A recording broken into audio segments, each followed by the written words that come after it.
Agnisan'ny olana maventy eto Nosbe ny resaka tany satria 80 isanjato ny tany eto Nosbe dia ny Sirama ndraiky orinasa SPPM aveo orinasa Asani Ali satria ireo no manana tany maro ndraiky be indrindra eto Nosbe. Agnisan'ny koa miteraka ady ndraiky fitoriana ziska amin'ny fitsaragna raharano-tany. Magnoloana izegny dia resy latra ny vahoaka izay niatrika ny varavarana mibiagna teto fa ilaigna ny fikarakaragna ny taratasin'ny tany. Ampahafantarana amin'ny alalan'ny varavarana misokatra ny mahakasika ny prescription acquisitive. Raha tsara marina fa efa nisy fotoana izy io natsahatra aloha, zany nahato nanomboka tamin'ny farany taona 2024 iny ary amizao tsika no vao hanokatra azy indray mandeha. Fa maninona moa nahato le izy satria maro ny zavatra zay tsy nandeha araka ny tokony ho izy.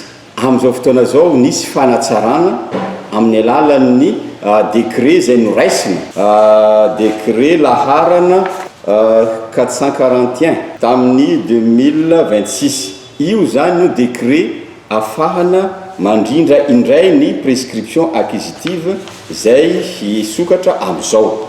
Arak'izay dia nazavaina tamin'ny vahoaka zay tonga teto hoe inona ny fepetra afahana manao zany prescription acquisitive zany. Nampahafantarana ny vahoaka koa hoe inona izy aby no afaka manao zany prescription acquisitive zany. Le teo koa nampahafantarana hoe inona ireo zavatra tsy maintsy takina mba ho prescriptible lay tany anankiray. Zay zany zavatra nambara le olona teo.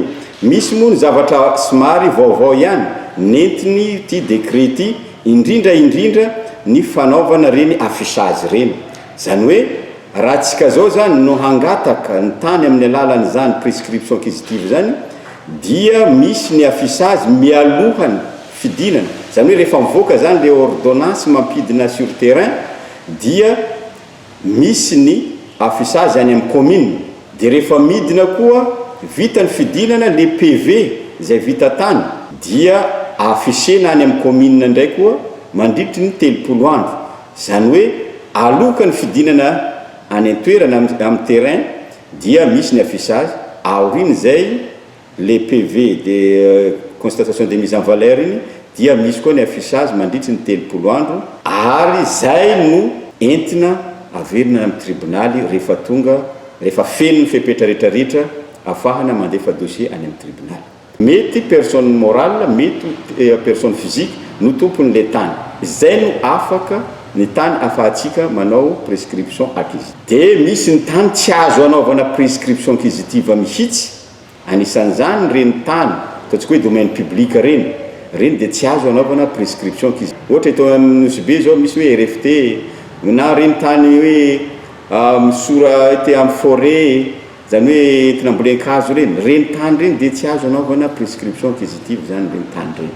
Zay sy zay zany no zavatra nazavaina tamin'izay vahoaka tonga teto ny fidinana sur terrain no azo ny aty amin'ny sampandrana fananantany sy ny fandrefesan-tany no idirana ao anatin'izay. Fa ny tribunal no manapa-kevitra farany. Agnisan'ny tanjona ny ministera ny fanajaregnan'ny tany sy ny raharano tany dia ny hagnamora ny fahazahoan'ny malagasy ny tany, koa mitohy ny ezaka hagnatsaragna ny tolotra sy hagnamafisagna ny fitokisan'ny vahoaka amin'ny rafy fitantagnana ny raharano tany.